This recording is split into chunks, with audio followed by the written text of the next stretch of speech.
Good evening, everyone. The hour is 5:31. Welcome to your Danville City Commission regular meeting for Monday, September the 25th, 2017. I believe we have quorum, so I'll call this commission to order. And I will ask that we be led in prayer by Commissioner Terry. Let us pray. God Almighty, we thank you for the gift of life and opportunity to serve the people of our city. We ask that you help us to act with character and conviction, to listen with understanding and goodwill, and to speak with charity and restraint. Give us a spirit of service and guide us to be the leaders your people need. Help us to listen with humility, open minds, and spirits. Renew our spirits to appreciate the joy of helping to build a community worthy of the human person. In your goodness and love, amen. Amen. Thank you, ma'am. We have the privilege of having with us tonight to lead us in the Pledge of Allegiance, Mr. Carson Emmons and Miss Kinley Marie Tompkins. So if you two fine young citizens will come up here and lead us in the pledge. Come right on up here. Come right on up here.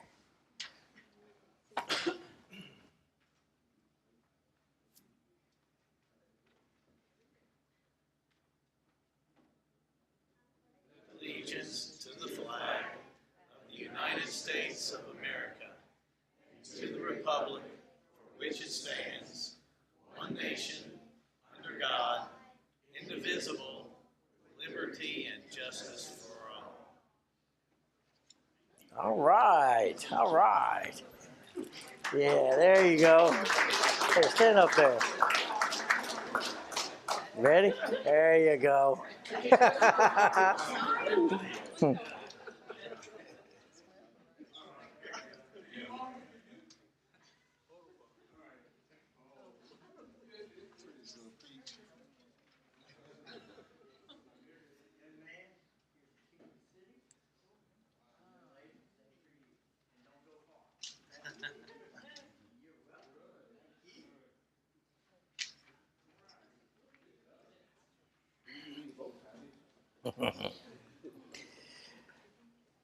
Commission, you have before you the agenda. If I hear no objections, I will assume it meets with your approval.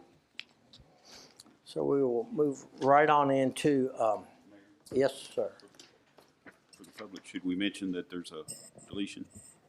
For those of you that have an agenda in front of you, we're deleting item 9. We are at that point in our meeting where we have hear the public. This is the public's opportunity to speak on any subject that is on the agenda. You'll have an opportunity a little bit later on to speak on any subject that is not on the agenda. So is there anyone who'd like to speak on any of our business items? Seeing not, we'll go right on into item 1, which is the approval of the previous minutes for September the 11th and September the 20th. Chair will entertain a motion at your earliest convenience. Wait a minute, where y'all going? No. There's more. Yeah, we're not done. Class is not dismissed. Do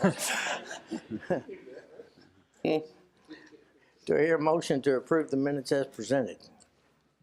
I'll make that motion. Second. Motion made by Commissioner Cardle, second by Commissioner Terry. Any discussion, any corrections, any comments? Is this on both sets of minutes? We can divide it if you choose. I'm just asking.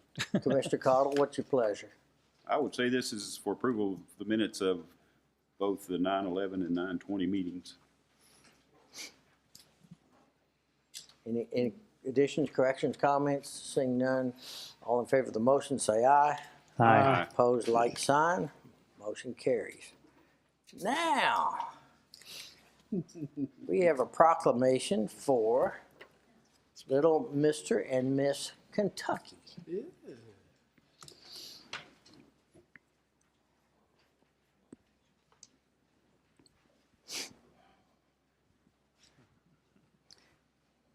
You want to hold one?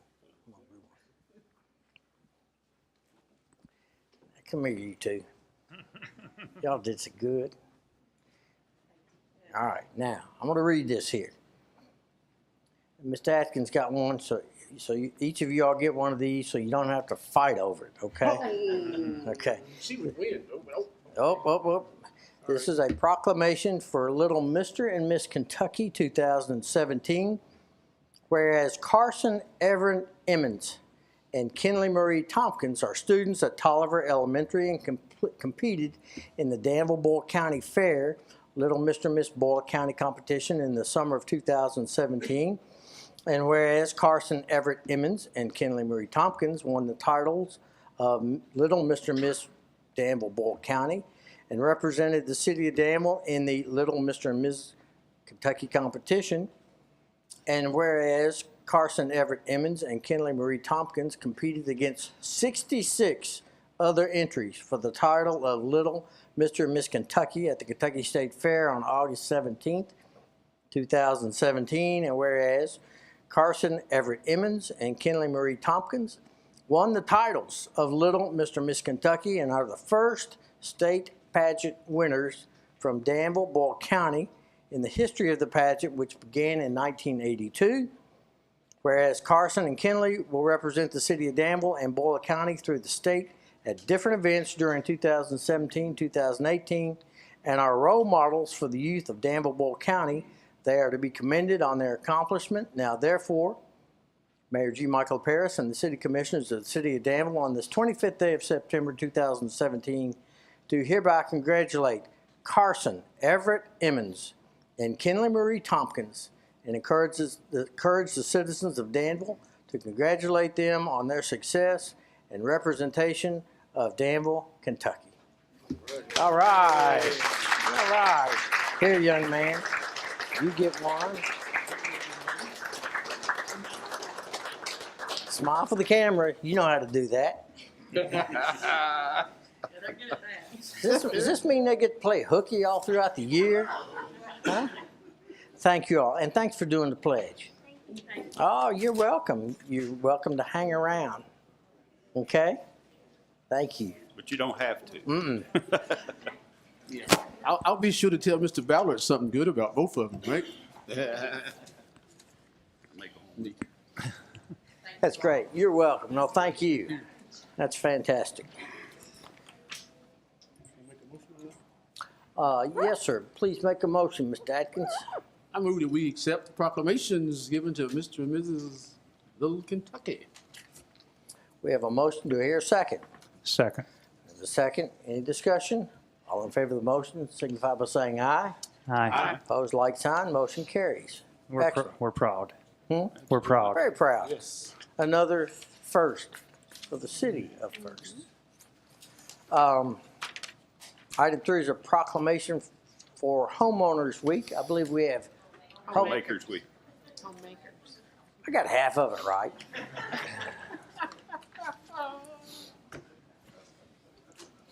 And Mr. At Scott, least it's not home wreckers. How's that? while they're coming, what is the date for the next signage meeting? The signage committee meeting? The public hearing for signage? Is that perfect? These homemakers want to know.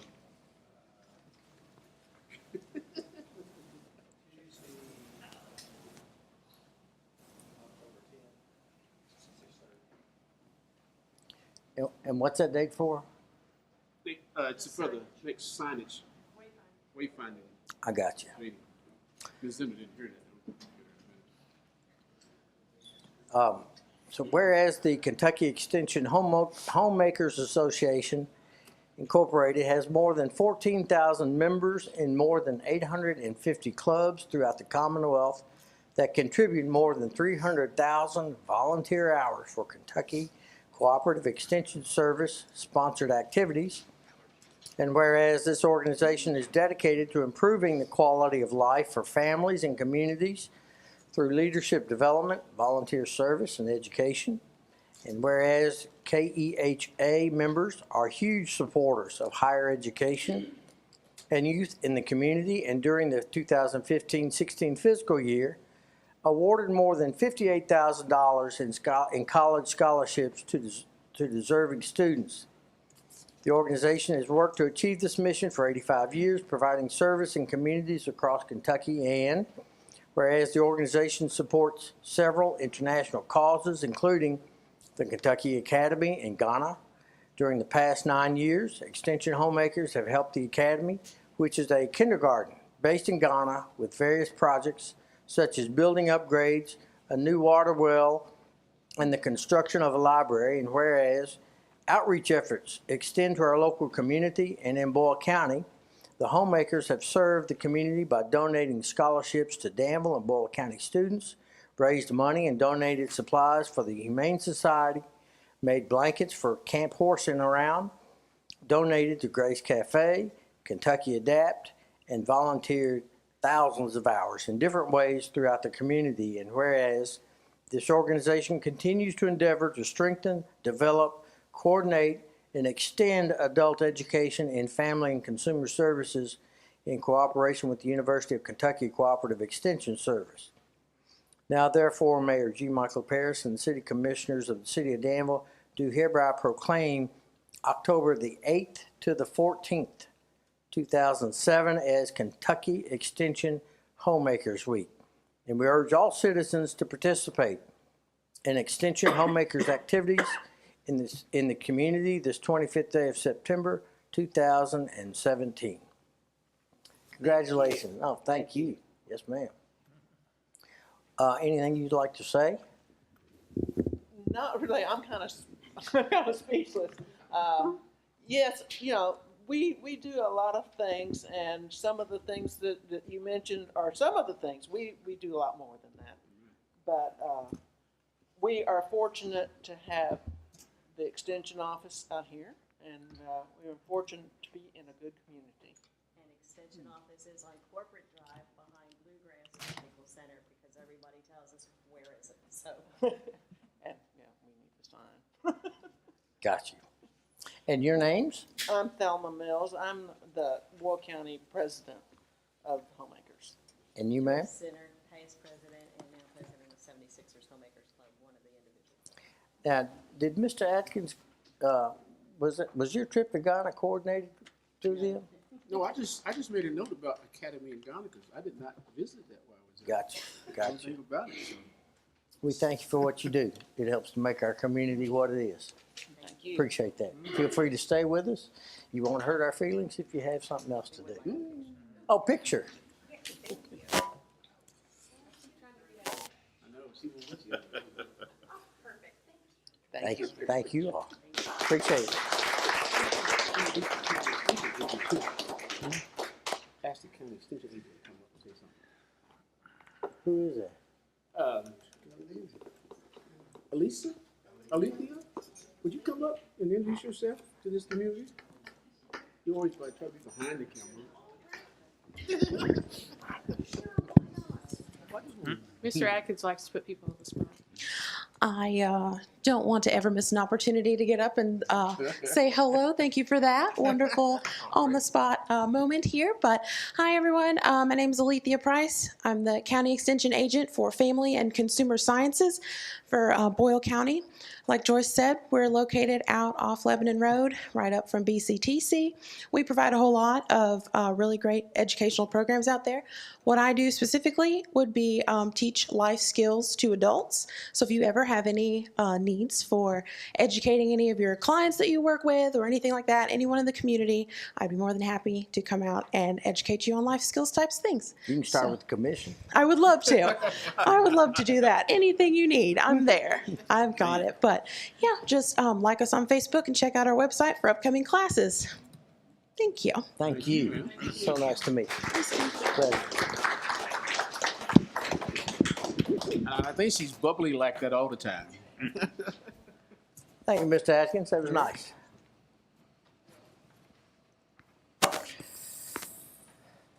Item 4 is Resolution 2017-09-25-01. Need a motion for the. Oh, excuse me. I stand corrected. Do I hear a motion?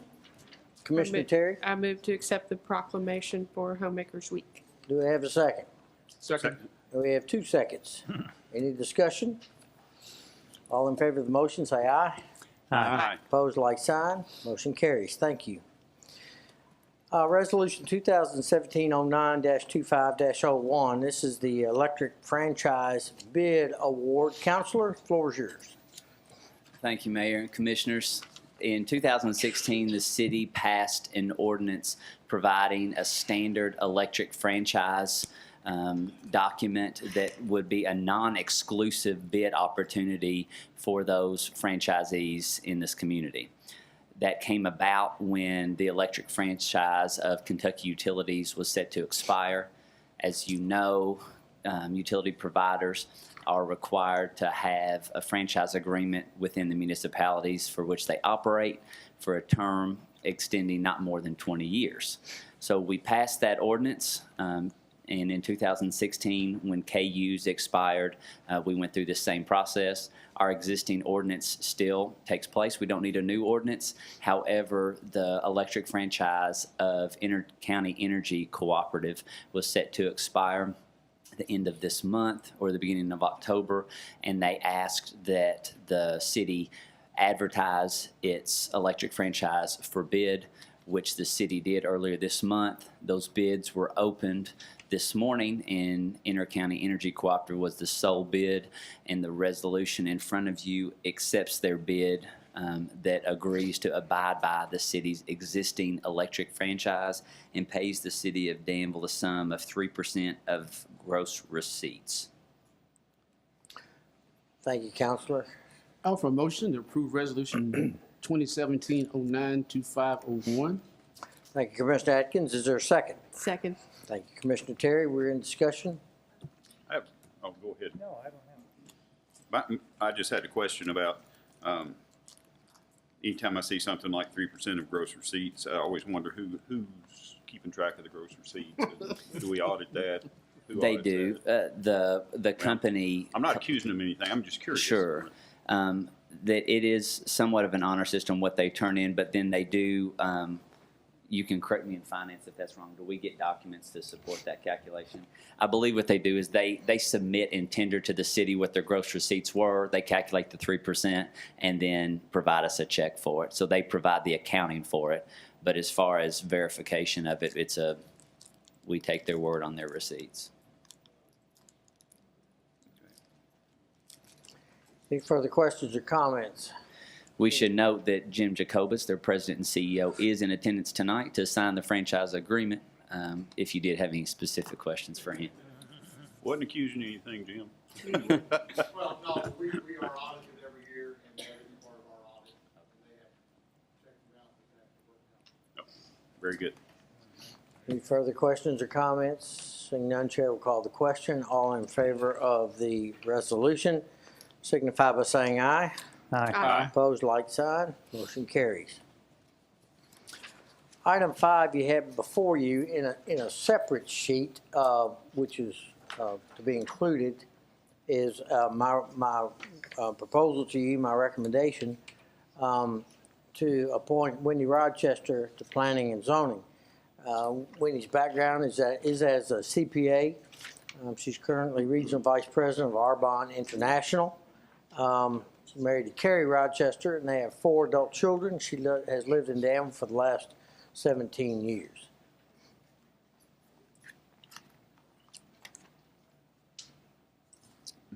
I move to accept the recommendation for Wendy Rochester to Planning and Zoning Commission. We have a motion to accept Second. Wendy Rochester and a second. Discussion? Yeah, I'll do a question real quick. So we've got her replacing an expired gentleman, Mr. Clayton Denny, and you had a conversation with him. He did not want to continue on, or you felt like this is a better choice? I think he would have continued on if we wanted him to. Okay. There's one female on planning and zoning. I think it's appropriate to kind of balance that out a little bit more with somebody who has the same kind of care for the Expertise. community like Clayton does, and is also looking for ways to advance it like Clayton is. And Clayton has kept the door open, so anything else that we have that he would like to serve on, he will.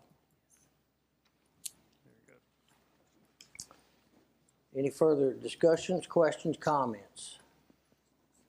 Seeing none, Chair will call the question. All in favor of the motion signify by saying aye. Aye. Aye. Opposed, like sign. Motion carries. Item 6 is the second reading of ordinance number 1902. This is the incentive for the company that's coming in named AdKev.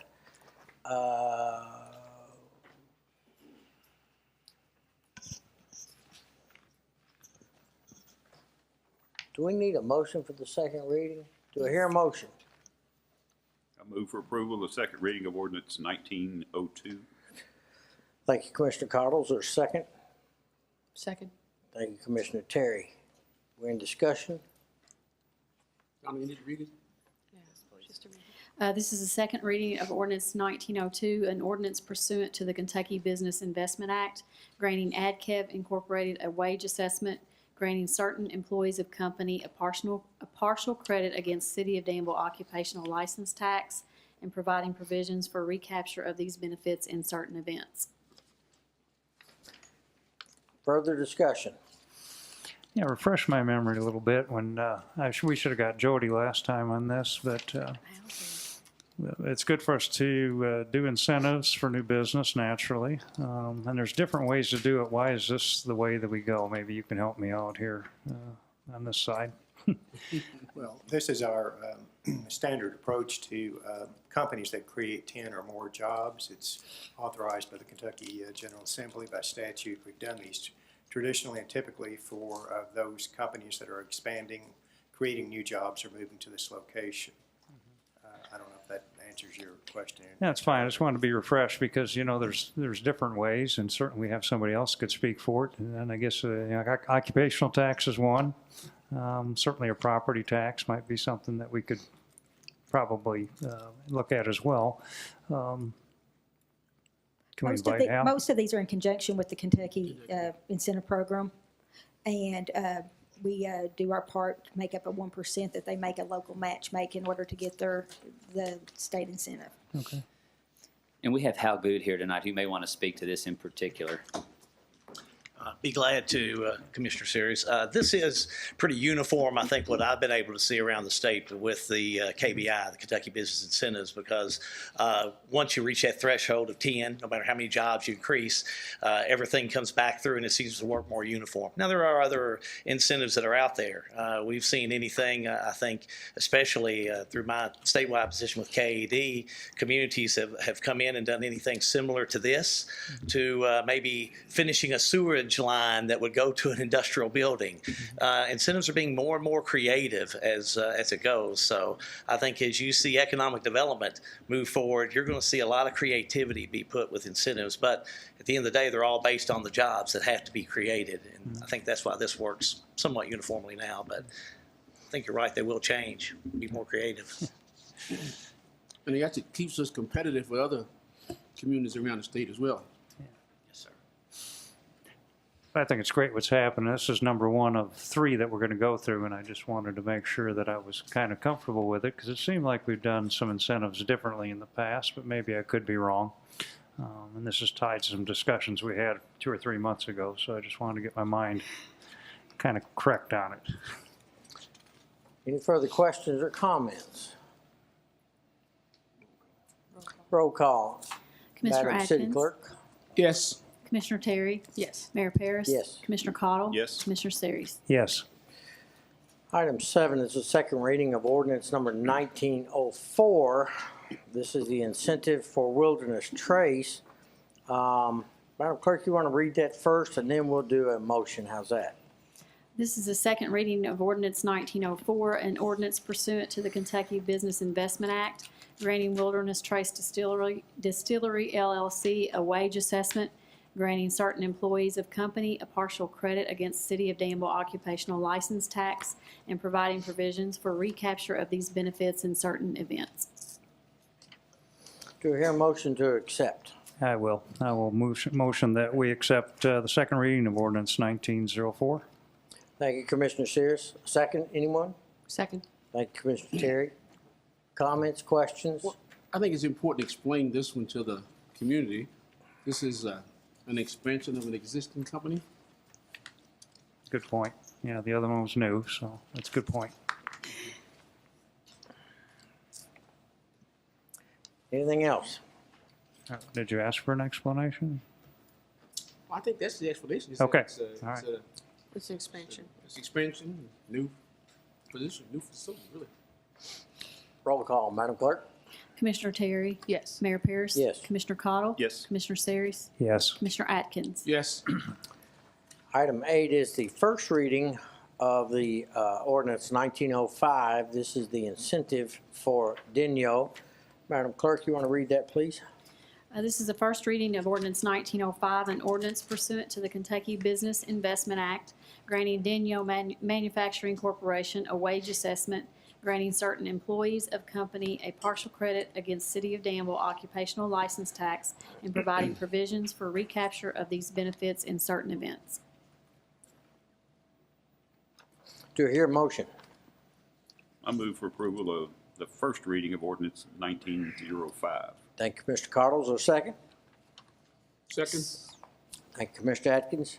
Any discussion? And since this is a first reading, we may wish to have Mr. Good explain the project a little bit further detail. Thank you. Very good, and appreciate being here on my 25th day on behalf of Jody Lassiter talking about a KBI. But it is very exciting. Commissioner, as you said, this project for Denyo is very similar to the Wilderness Trace because it is an existing business. And I think sometimes we overlook the importance of taking care of our own. And when you start looking at the growth in your community, 70 to 75% of your growth, job creation, capital investment is going to come from your existing businesses. So it's really exciting for me to be here just a short period of time to see 2 or 3 projects my first month here come from existing businesses. And no more than exciting than Denyo. The Denyo project itself, they're going to invest $8,676,000. I had a chance to work with the Kentucky Cabinet for Economic Development this past week.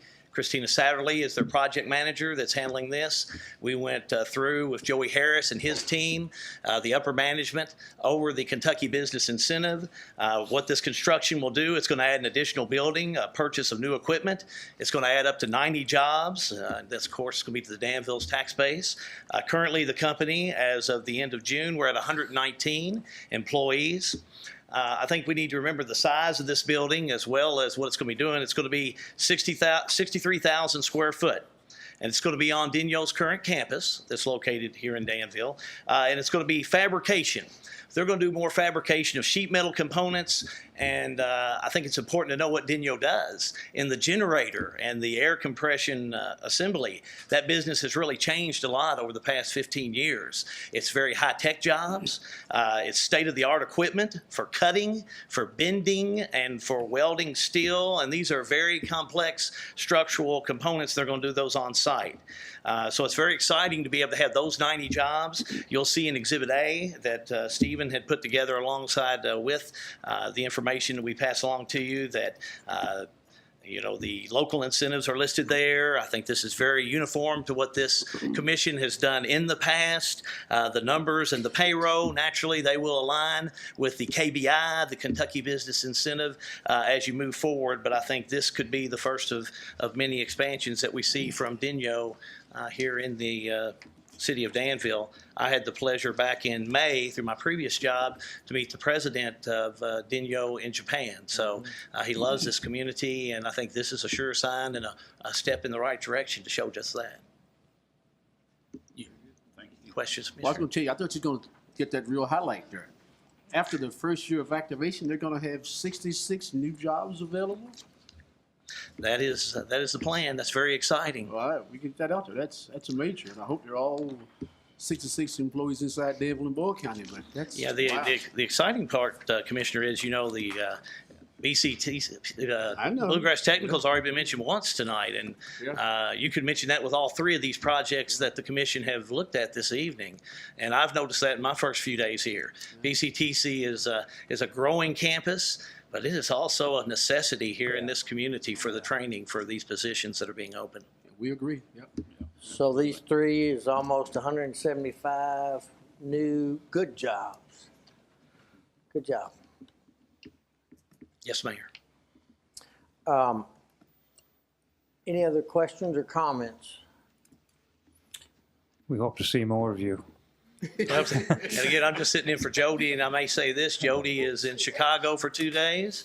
He's meeting with some consultants and developers tomorrow, and also some other visits. One of those visits with the German-American Chamber of Commerce. We want to continue to be able to put Danville and Boyle County out front in our visits we make. So Hal, you've been on the job about a month. That's 175 jobs in a month. That's about 2,000 a year. Is that where? We, in our position, we never say we're doing a great job, and we're never said to take the day off, Mayor. So we understand what's put in front of us. Madam Clerk, you want to do a roll call, please?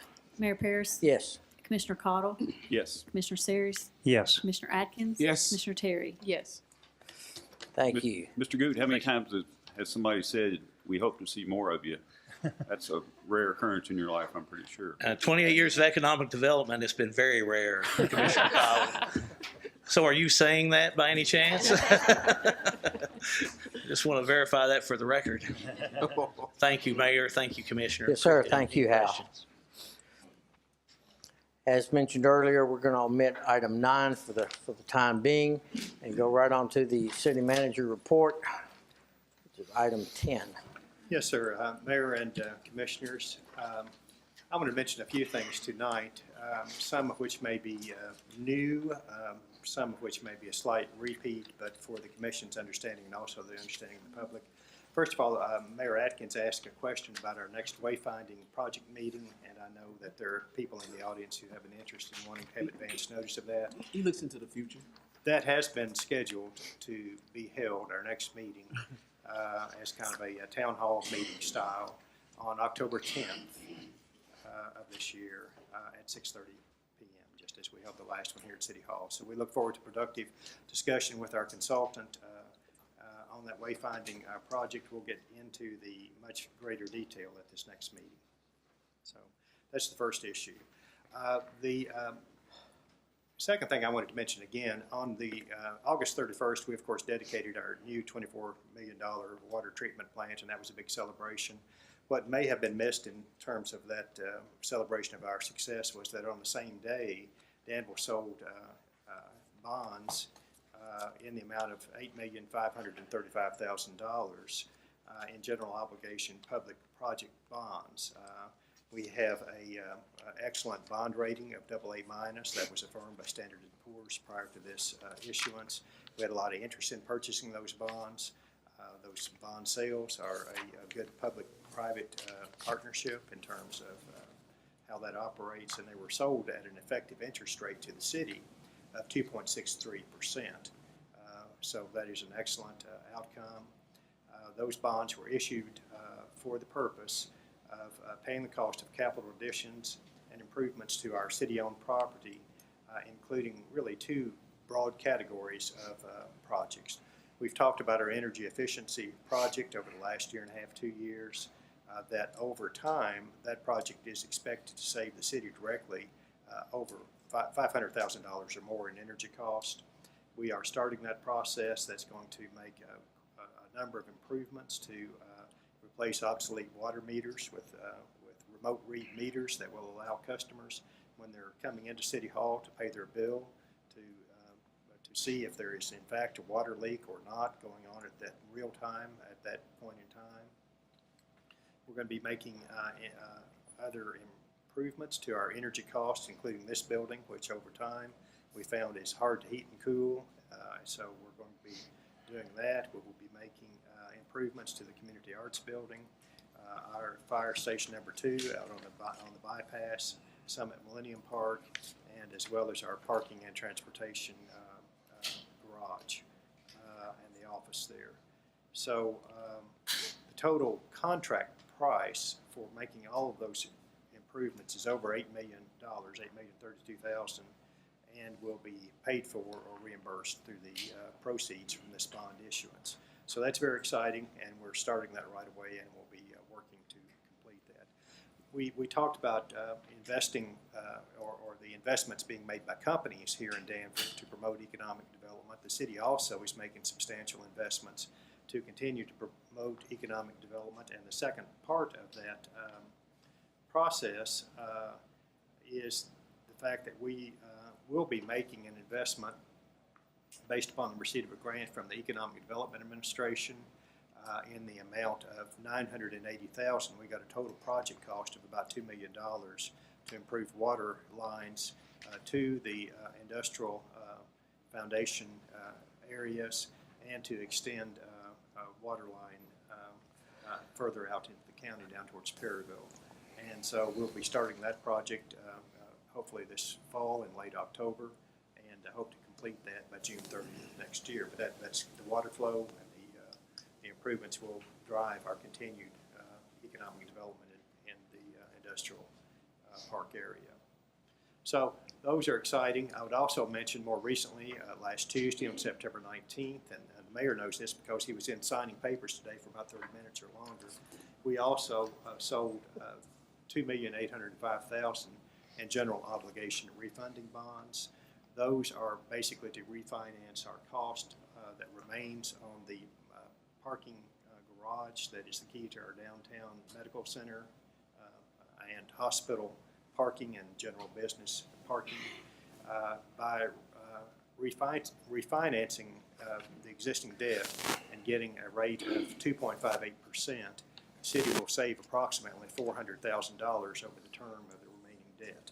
So that is a substantial achievement as well in terms of driving down our cost. In our budget process earlier this year, we talked about and implemented a process of, rather than purchasing passenger vehicles for all our city departments, we've entered into a lease arrangement with most of those. We've gotten in probably about 40% of those vehicles at the present time, so somewhat under 50%. And just to remind the commission, we expect to save again over that 10-year period of time the projected amount of $570,000 in terms of taking that different approach, or roughly $48,000 or $50,000 a year. Our existing fleet was aged. We had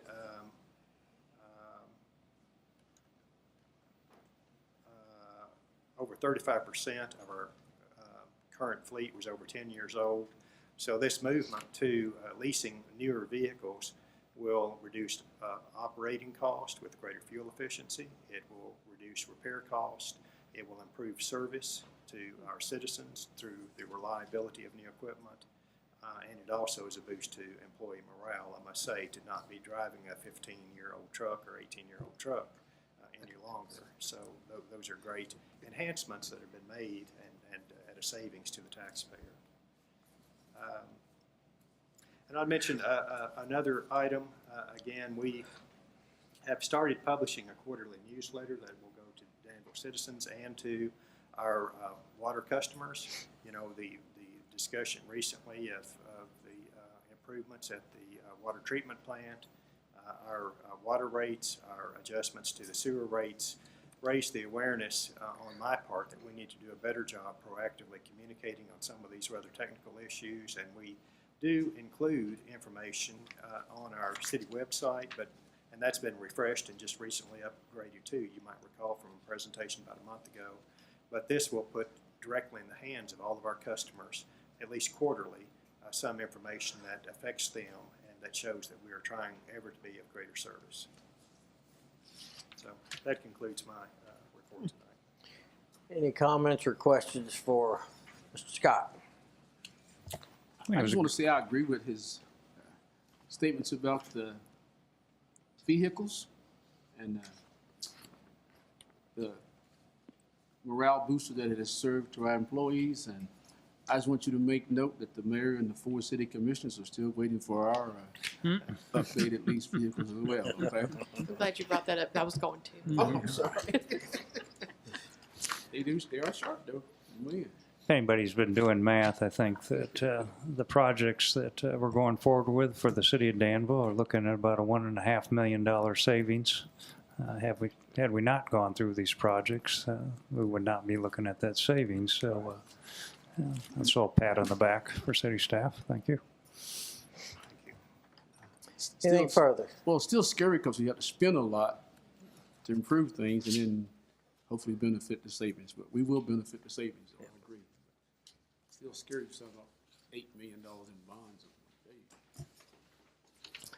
We are in the section of the meeting that I promised, and this is Hear the Public, in which you're invited to speak on any subject that you'd like, as long as it's legal and moral. I don't know about this guy. Oh, what's up? Mayor and Commissions, once again, I'm here tonight. The last time I was here, we were talking about the Overdose Awareness Month in August that we celebrated at St. James AMN. James Hunter representing the Hope Network once again tonight. 2 Sundays ago, on the 17th of September, we sponsored the Night of Hope at the showroom where we had over 700 people come. 3 Christian bands. We were able to raise almost $4,000 that's going back into the community to help those to get people in treatment with the Hope Network is doing. Our 3 tenets is intervention, prevention, and restoration. Intervention is where we're working with local schools with Kids Hope USA to have mentors going into the school. Prevention is Celebrate Recovery, which is a faith-based initiative 12-step program. And then restoration is the jobs program that we're doing with the clients there at the Shepherd's House daily, giving them the skills, resume building. But this Sunday night or next Sunday night, October the 1st at Indian Hills Christian Church at 6 o'clock from 6, we're going to have dinner. And then at 6:45, we're going to have testimonies, worship, and then just to give out Celebrate Recovery, because Celebrate Recovery is the portion where we really believe if we can help intervene and help the families, it's not only drug addictions, sex addictions, but any habits, hurts, and hangups.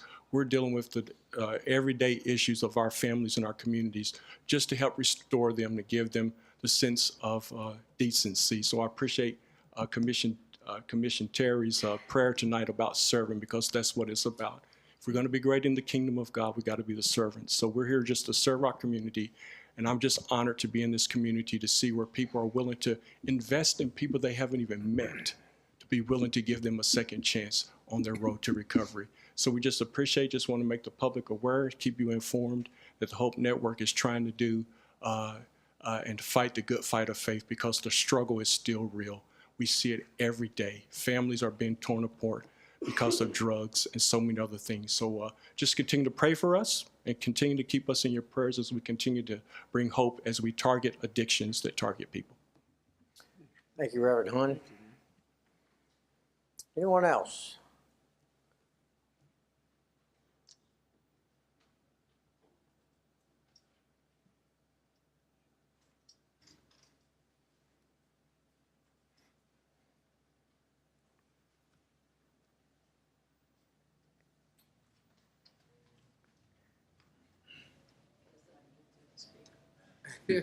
Take your time. You take your time. If you don't mind, tell this audience who you are, please. My name is Margaret Calhoun. I'm from Danville. And I'm here today, would like to change Fackler Street to honor Michael M. Smith, the owner of the Smith-Jackson Funeral Home and Smith & Smith, because he had a big heart. He helped everybody around the community and out of the towns and states. And I would like to honor him, naming it Michael M. Smith Way. And it's just a short street, like you turn off 2nd Street to Fackler. It ends at the end of 4th Street, right beside the pawn shop. Because you cross it goes into Royal Arnold. I didn't know that. But it's the only one lady will have to change her name, and she's all right with it. And I like to have this done in his honor, because he had a big heart. I called him Uncle Mike, because my uncles passed, and I told him one day, I said, I don't have no more uncles. My Uncle June was more like Richard Spalding was more like a second dad to me. And then he said, no, you got one more. And I said, who? He said, me. And I grabbed and hugged him. But he was a good man for black and white. If you didn't have no insurance, he buried you anyway. Yeah. And he never did take no one to court. But like I told him on Facebook, if you didn't have insurance, you better get something now. Because I asked Miss Lonnie, I said, you ain't gonna be like Uncle Mike, are you? She said, no. Hey, ain't no more Michael Smiths, No, are there? it ain't. But he had a big heart, and I loved him. And I still hurting. And I heard today about my other man I really loved, and it was Mr. Stuart Powell, and I didn't even know he passed because I needed my car one day and on a Sunday, and I called him because my keys only unlock my door. It won't start up my car. So he said, well, let me change my clothes and I'll take it and get your car. He said, we going to a short way. And I said, a short way? And I thought maybe it's going to cut off on Dilly Hay or Faculty Street. Fryers Lane. But he went on out to the bypass by Boyle County. And he got in the straight lane. I said, Mr. Powell, you in the wrong lane. You need to be in the left lane. And he had him turn like and jumped over in that lane. But, I loved him too, because he didn't have to go out that Sunday and come and get me. But I appreciate if y'all could change Faculty Street to Michael M. Smith Way to honor him, because he was a good man. And I sure know y'all gonna name a street after Miss Stuart Powell too. Is that your recommendation also? Yes. I was shy, but I ain't now.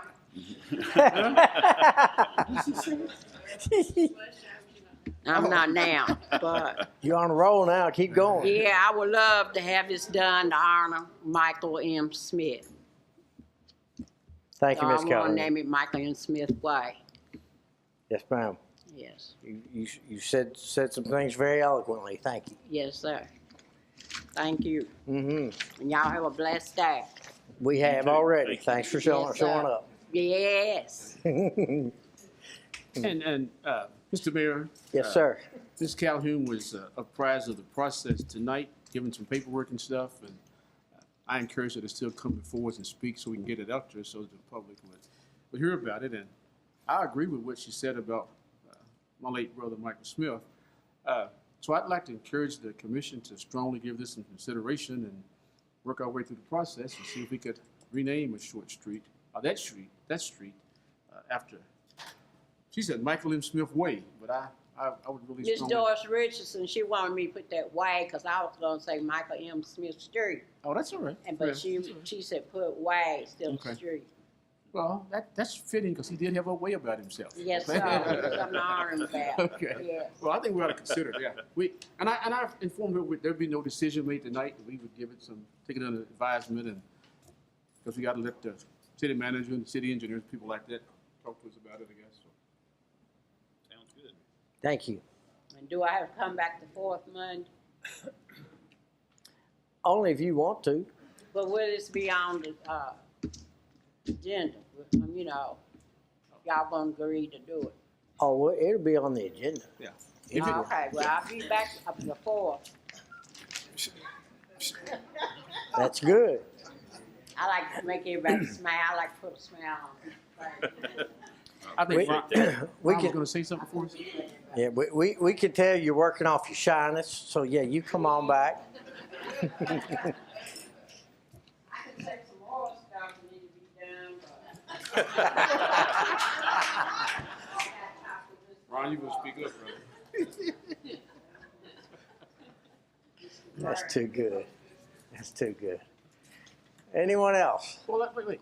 Yes, sir. Mr. I thought Scott, Mr. Scott was going to say something. Oh, I'm sorry, Ron. Certainly, we can have it on your next agenda with some staff comments, and you can determine if you want to begin the naming process or renaming process at that time. Okay. Did you hear that? She'll be back, right? Anyone else? Going once, going twice, sold. Does the commission want to do comments now or later? What's your pleasure? Do it now? Okay. Comments? Yeah. Go ahead. I can always start. we've had some talk tonight. We also have talk about how this community gives and supports and so forth. So, and everybody knows I'm kind of involved in the running community and so forth. So we have 2 fun runs this weekend. Saturday, one for ALS, and Sunday for Sydney Kidneys Run. So Danville Bike and Footwear will have more information on that and come fully prepared, but it did dawn on me as we were going through this meeting that a lot of activity in terms of giving back and supporting folks. I had the pleasure this weekend of spending time with the descendants of Samuel McDowell. And that was really quite, I'm not sure I know quite how to describe it. It was quite impressive, to say the least, that all of these folks from all parts of the country, all walks of life, all came here as a result of one man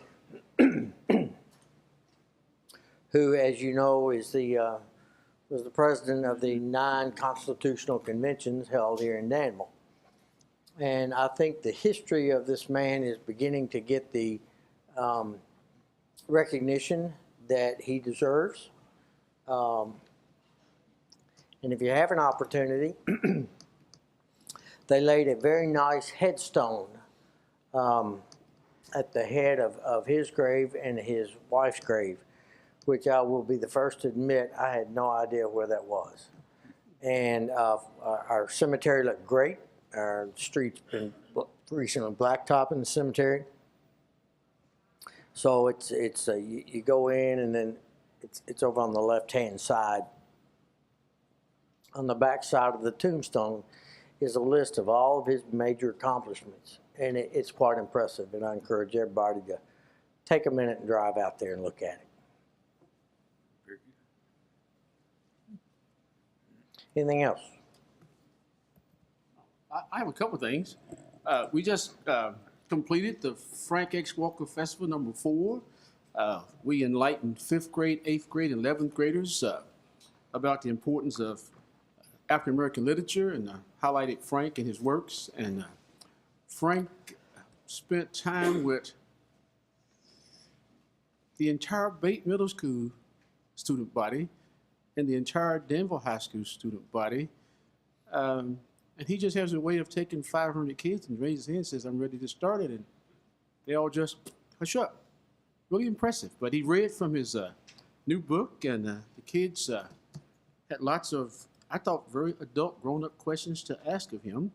And then some of us in the community got a chance to spend time with Frank Saturday morning at 12 o'clock noon at the public library. So he did not want to come to town and do a lot of work with our students and not have the parents an opportunity to see and hear what he shared with the students. So really a great week. We probably had 35 or 40 adult volunteers, including Chief Gray, to go into the schools to read to our 5th, 8th, and 11th grade students. And Chief Gray was probably one of the younger readers, but we had readers of all ages in attendance at the festival. So really feel good about that. And that was sponsored by Citizens Concerned for Human Relations. And that's a group that we sponsor that with our agency funding.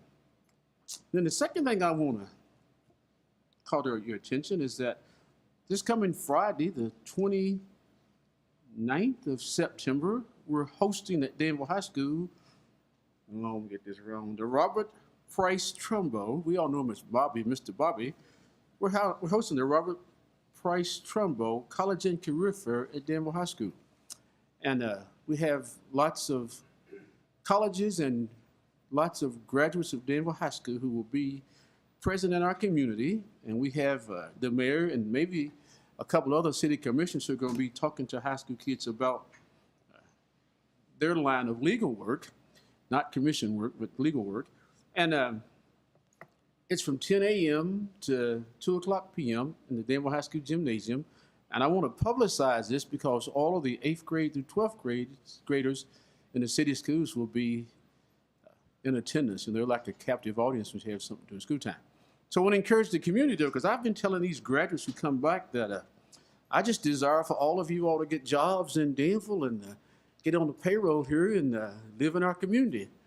And the only way I can accomplish that is for you who are employees out there to show up Friday and talk to some of these young men and young women who are Danville High School graduates and who are very successful in their careers, whether they're college graduates or BCTC graduates or whatever it might be. They're very highly successful, and you need to hear some of their stories. So this coming Friday, and by the way, Mr. Robert Price Trumbo was in attendance tonight. He didn't know I was going to do this, but the kids are saying, why Robert Price Trumbo College and Career Fair? Well, Bobby Trumbo was one of those victims of integration. He had to leave his all-black school, Bait, go to Danville High School. One of the early black graduates of Danville High School went to, I'll get it right, Atkins, went to EKU, majored in history and got his teaching credentials at EKU, and came back to Danville High School. Well, first of all, he came back to Bait, did his student teaching at Bait Middle School in the 8th grade with Miss Janet Kohler, okay. She was a lady that retired when I got my job. But anyway, he did his student teaching with her, and then he spent his entire 33 plus years working at Danville High School. Well, that just doesn't happen in any size town. But Mr. Trumbo spent 33 years working and educating all of our kids, and two of his most troublesome kids were my two sons, but he survived it though. But congratulations, Mr. Trumbo. Thank you, Mr. Atkins. See you Friday. See you Friday. All right. Anything else? We'll move right on into item 11. This is the payment of the bills, which you have before you. Chair will entertain a motion to accept the payment of the bills as presented. I'm going to say this time, we just don't pay them. What do you say? Die for lack of a second, right? Yeah. I move for approval of payment of the bills in the amount of $172,578.38. Motion's been made by Commissioner Cottle. Do I hear a second? Second. Thank you, Commissioner Terry. Any discussion? We gotta pay our bills. Seeing none, Chair will call the question. All in favor of the motion, say aye.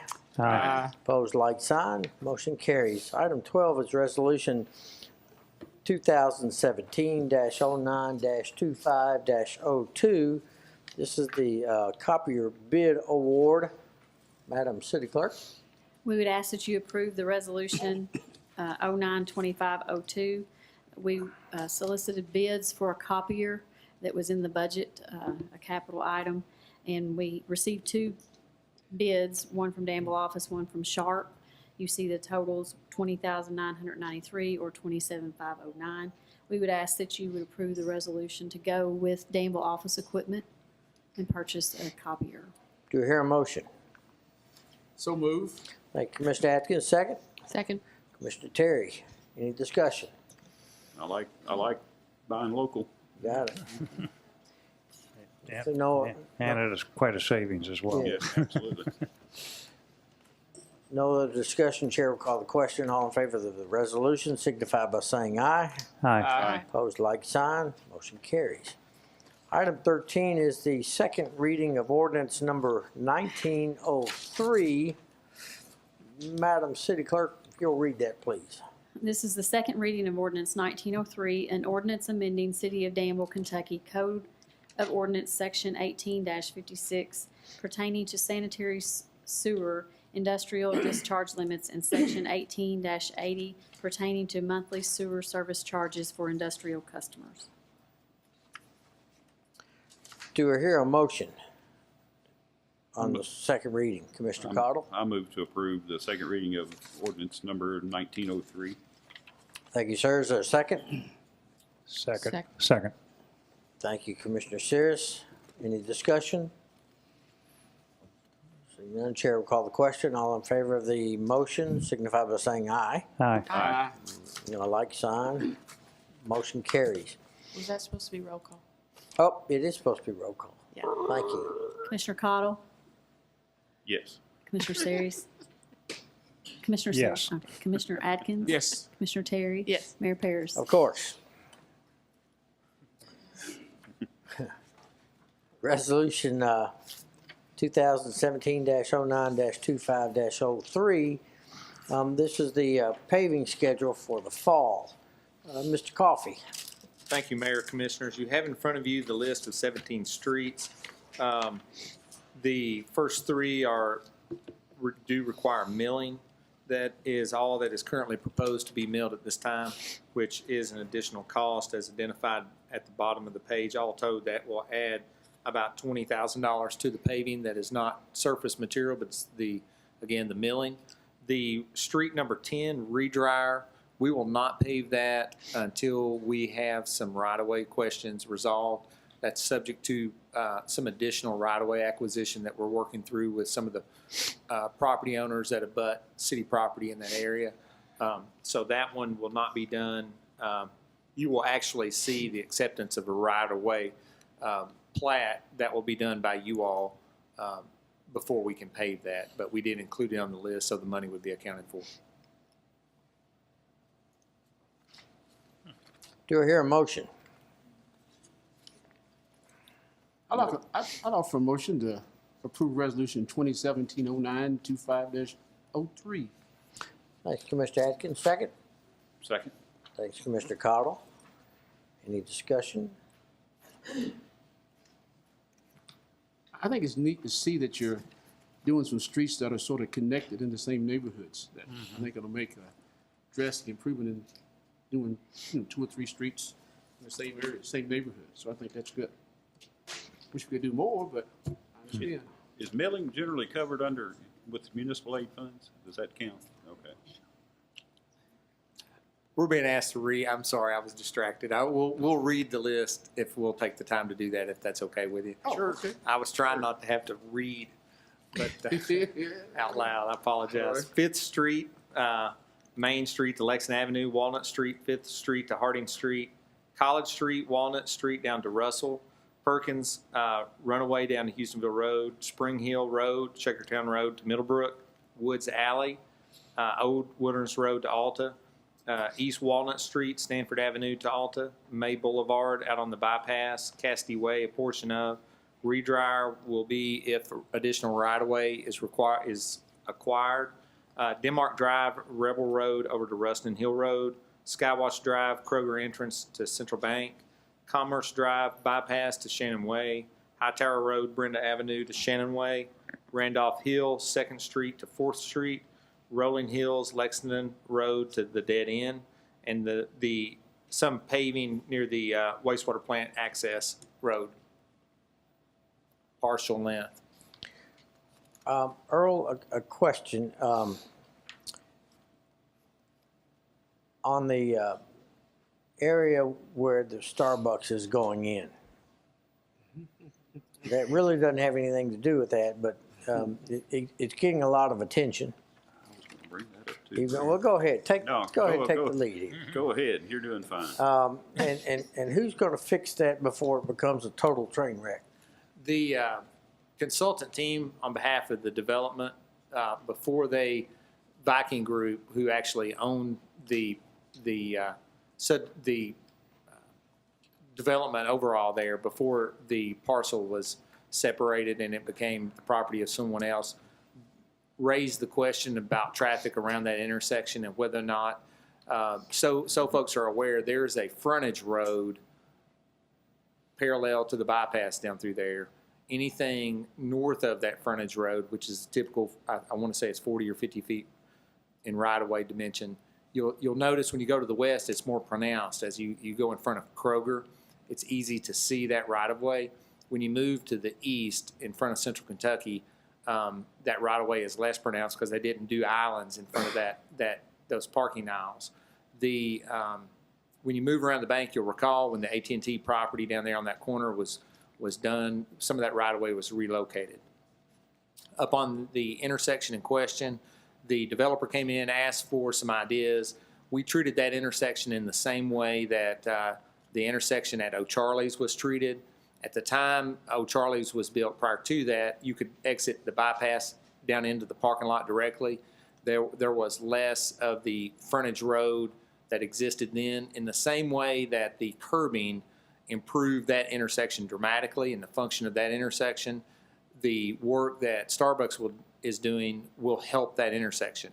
it will not make that intersection good. And the reason it won't make that intersection good necessarily is because the loading of the intersection, just simply the volume of cars. The Starbucks, when you look at the number of customers that they hope to capture, a vast majority of the customers they are capturing, they hope will already be in that development. For example, folks going to the liquor barn, to Kroger, or just driving from Tractor Supply or the bank, exiting on the bypass. So they're not necessarily looking at a demand where they're pulling additional cars into that development. They are wanting to capture cars that are already off the bypass before they exit back onto the bypass. Saying that, then the curbing that they will do will improve that area slightly. Again, it won't be great, but it's because it's not a four-way intersection or an intersection where the frontage road is a backage road and they're stacking. A lot of the trend is, if you go down to Cattleman's, the roadway there was moved to the back behind the Cattleman's development and Holiday Inn Express. That gives a little bit of storage as traffic approaches the bypass, which is what you don't have at that intersection. There's not a lot we can do about that, given just the physical limitations of what there. But what we're doing is through curbing around the development, around the building, proposed curbing that they will eventually put in before they open. We see the traffic pattern being more pronounced. There will be more storage there than that existed before the construction. So the traffic pattern will be improved as a result of the construction. So hopefully that's comprehensive, but it's akin, simply put, it's akin to the improvements that actually folks complained about. O'Charlie's going in, complained that intersection would be inundated with cars, and in all reality that just the slightest bit of curbing actually improves that intersection a little bit, and we hope to have the same impact up there on some level. You got all that? I got all that. Good. Maybe you can tell me what he said after. I understand. Yes. So we have a motion and a second. Any further discussion? Seeing none, Chair will call the question. All in favor of the motion signify by saying aye. Aye. Opposed, like sign. Motion carries. Resolution 2017-09-25-04. This is the Trail Access Construction Grant Request. Mr. Miles, Ms. Kirchner, whomever. You had to wake him up, didn't you, Mr. Reverend Hunt? He's got his last name. Thank you for the opportunity to come before you. This is a small project that came to the attention of the Danville County Trails Alliance. That's a group of citizens led by a Convention Business Bureau, several local businessmen, and people interested in recreation in the community. And we've been assisted a lot by the city engineer, Earl Coffey. It came to our attention that the trail system would be much more effective were there a trailhead at the intersection of McClure Drive and Stanford Road.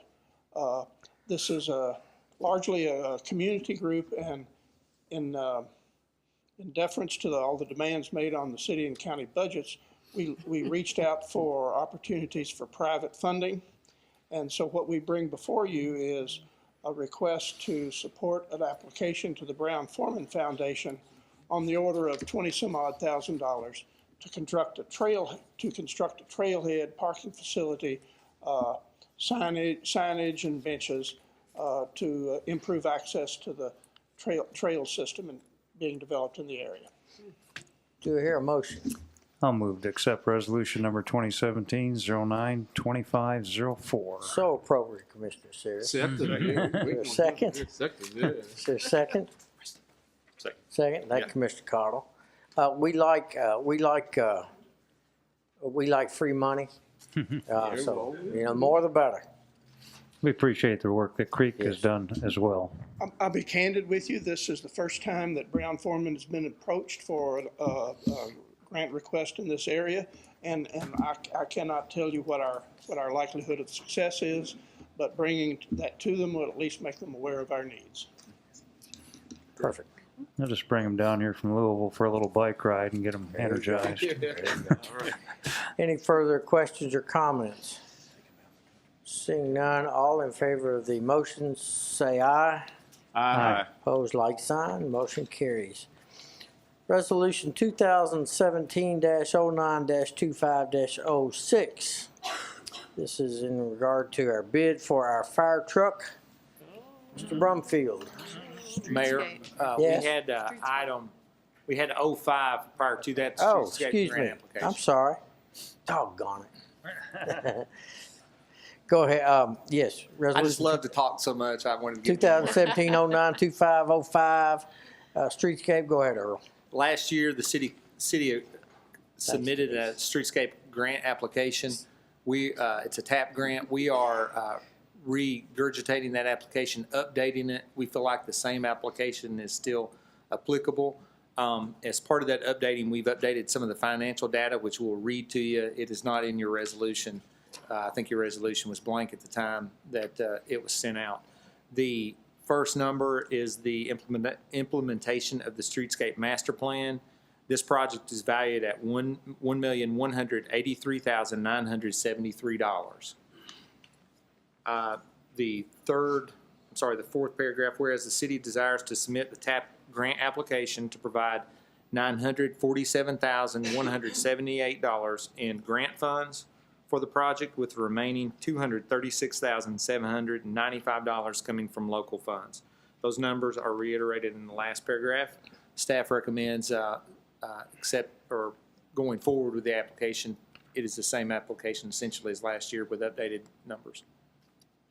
I move for approval of resolution 2017-09-2505. Thank you, Commissioner Cardle. Second. Anyone? I'll second that one, yeah. Thank you, Commissioner Atkins. Discussion? Earl, anything we could do to enhance this, seeing how we were not awarded this bid last year? Right now, the deadline, I think, is October the 1st. Right now, our focus is to make sure the application's thorough and complete. Once we do that, then we will contact some of the folks at the state office and investigate that question further. If there is, we'll let the city manager know. We really need this one badly. Any further questions, comments? Seeing none, all in favor of the motion say aye. Aye. Opposed, like sign. Motion carries. Now we'll talk about a fire truck for resolution 2017-09-25-06. Thank you, Mayor and Commissioners. This resolution is for accepting bids on a new ladder truck, and I have a short presentation here of what we're talking about. Two separate companies bid on the truck. One was Ferrara, and the other manufacturer was Pierce Manufacturing, and their bid came in at $1,053,242.31. But we will be replacing Tower 11 that you see pictured up there. It's a 1993.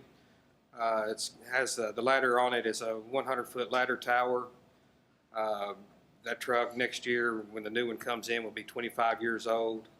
So it's due for replacement. Parts are getting, of course, hard to come by.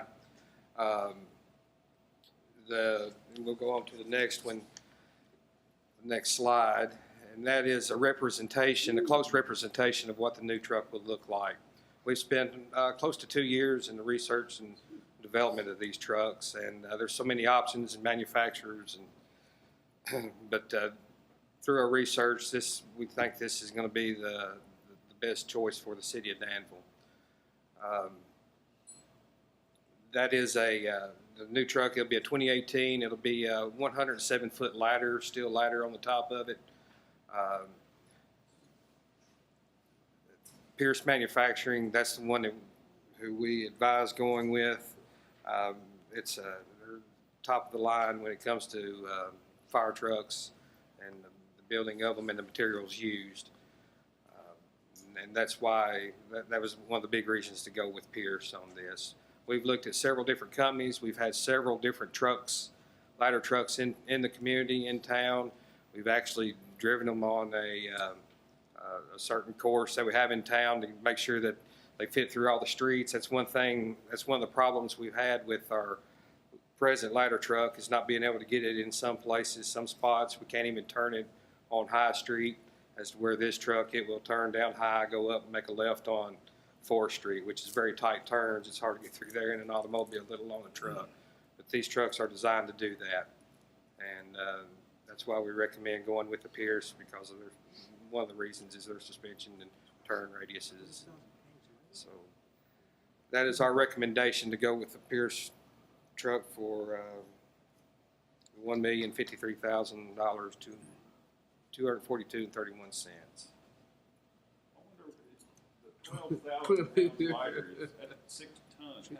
That is, that's due, a lot of that just has to do with the steel and the ladder, with the new technologies in the steel, the way the gussets are now built prior to the way they were in '93. And that's a big point. This is probably the lightest steel ladder on the market, with their research and development through Pierce of what they've come up with. Just how long, Keith, has this been out? 2-3 years now? I'm sorry, this is Keith Puckett. He's the representative from Pierce Manufacturing. But yes, weight is a lot to us, because when it comes to setting that truck up on a surface, then weight is, yes, that's something that has to be taken into consideration. Tim, what do you do with the old one? We have tossed around several different, there's companies that will take them in that we can sell them to. We could sell it outright. We could trade it in. We really haven't got deep into what we are going to do with it yet, and we're just waiting on, see how long this is going to be. It usually takes about a year to get these in, so we have a little while to discuss our options with that. From just speaking to people in the industry, we're about as well to trade it in as we are to sell it outright. It's I've heard several different prices, usually around that $50,000 mark for our old one. I mean, please don't quote me on that, but that's pretty much what we're looking at, it seems like. You presented this 100% prepaid discount in Yes, our packets. You and Michelle had a conversation about that? It's the city's policy not to prepay 100% anything like that, because of things that could happen. And so we take a very conservative approach on that. Wow. Well, did I read it right? It's almost $51,000? Yes, sir. It is $50,000. We are being conservative there, right? Wow. That's a pretty good discount. I can elaborate on that a little bit. You gonna double it for? Oh, come on. Let's invite them up. Yeah, there we go. Thank you all for having me tonight. The prepaid discount is just, y'all pay for the truck up front. We give you a discount off of that amount. And in return of you paying up front, we'll also give you a performance bond. As Chief Brumfield mentioned, there's several different manufacturers. Pierce Manufacturing is our parent company's Oshkosh, who does all the military type vehicles. So our performance bond costs are about $3 per thousand, compared to some of our competitions about $15, because we just don't fail. Been in business over 100 years. But the performance bond is your security, where if something happens and we do fail, your money is not lost. You get your money back. It's just a savings. It's not something you have to do. You can wait till it comes in and pay for it all, or you can pay for it, within 15 days of tonight or Monday or I'm sorry, what is today? If we take the prepaid thing, we'll have to wait and not order the truck until after we get our bond money, which will put us back another 6 months. Yeah. Now, I was expressing to her, before the meeting, if you all did get your money in 4 months and you want to go ahead and pay, I can also give you a little discount then. You can use that money towards equipment or whatnot. You can cross that bridge when we get to it. So that's how the performance bond and prepay works. Well, it's just a huge amount to me. Yeah, but, that's a lot of money.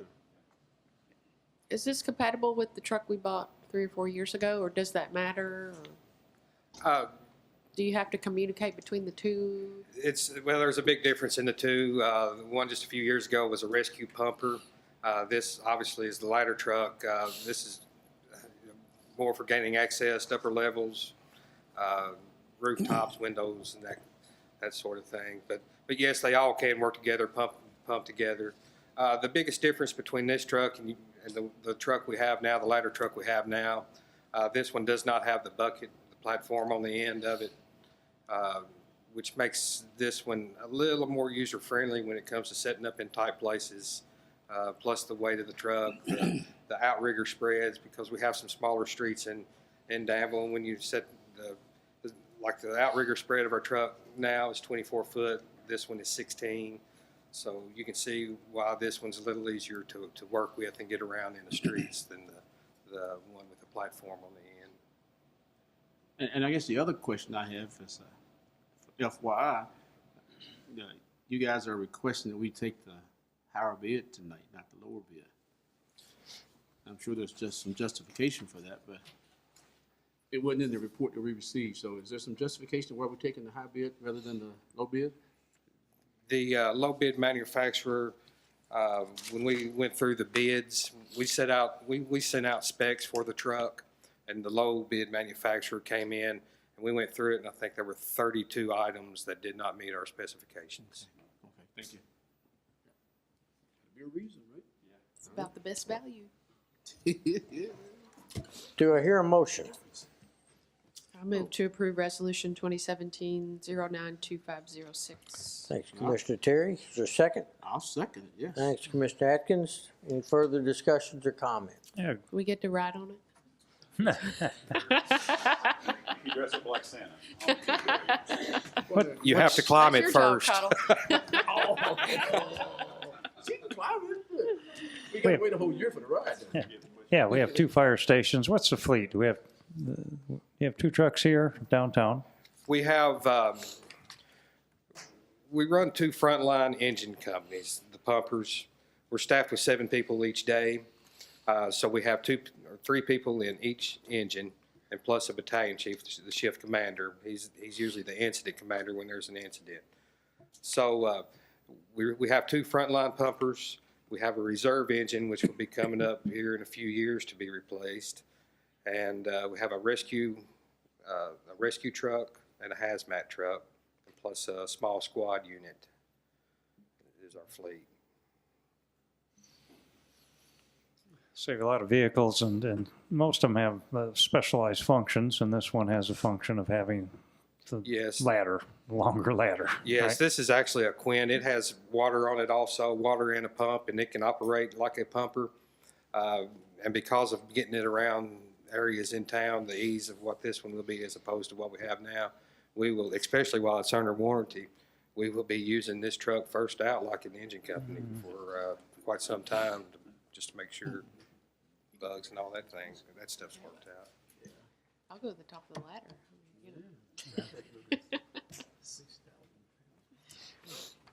Any further discussion? Thank you all for doing your due diligence. Yep. Chair, call the question. All in favor of the motion signify by saying aye. Aye. Aye. Opposed, like sign. Motion carries. Item 18 is Resolution 2017-09-25-07. This is in regard to the Emergency 911 Office Space Bid Award. Mr. Scott. Yes, sir. This resolution pertains to retrofitting our space in the basement of City Hall to accommodate the needs of our E911 call center. Pursuing that process, were contacted by 4 vendors, 2 of which indicated the job was too small to retain their interest. 2 requested the actual bid specifications. However, only 1 bid was submitted from Tip Top Contracting in the amount of $30,200 to retrofit this space for E911 according to specifications. We recommend that the bid be accepted as the lowest and best bid because of our prior experience with Tip Top Contracting in terms of performing service for the city on the salt building expansion, our dirt storage building for public works, and the pergola construction at Whisper Park. Do I hear a motion? Move for approval of Resolution 092507. Thank you, Kevin. Do we hear a second? Second. Thanks, Denise. Any further discussion? How many square feet are we talking about down there being converted? Any idea? Earl, do you quite a know the bit. square footage down there? I don't have that floor diagram, and I don't recall that from memory, but it's essentially one side of this building Okay. from the stairwell going back, so it's pretty substantial. I mean, with some ability to grow that space as well. That seems like a pretty reasonable price. Well, they're not retrofitting all of it. It's for the E911. Our 911, our IT office currently is there with all our computers and so forth there now, but they're supplementing that to retrofit to make it an effective unit downstairs. Any further discussion? Seeing none, Chair, call the question. All in favor of the motion? Signify by saying aye. Aye. Opposed, like sign. Motion carries. I believe we have reason for an executive meeting tonight. Yes, sir. We do request that we have a executive session Session. for the matter of discussing personnel issues. Do we need to cite that in as a motion? Oh, and also a litigation discussion as well, sorry. Somebody want to make that motion?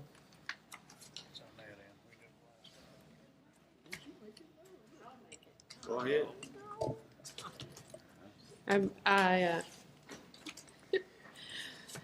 move we go into executive session pursuant to personnel matters. Quit. To discuss personnel matters Absolutely. pursuant to KRS 61.810(1)F. And also, is this pending litigation, Mr. Yes. Dexter? And also to discuss pending litigation for which disclosure of details might compromise litigation posture pursuant to KRS 61.810(1)C. And a limit of 15 minutes. Motion has been made. Is there a second? Second. All in favor of the motion, say aye. Aye. Aye. We are in executive session.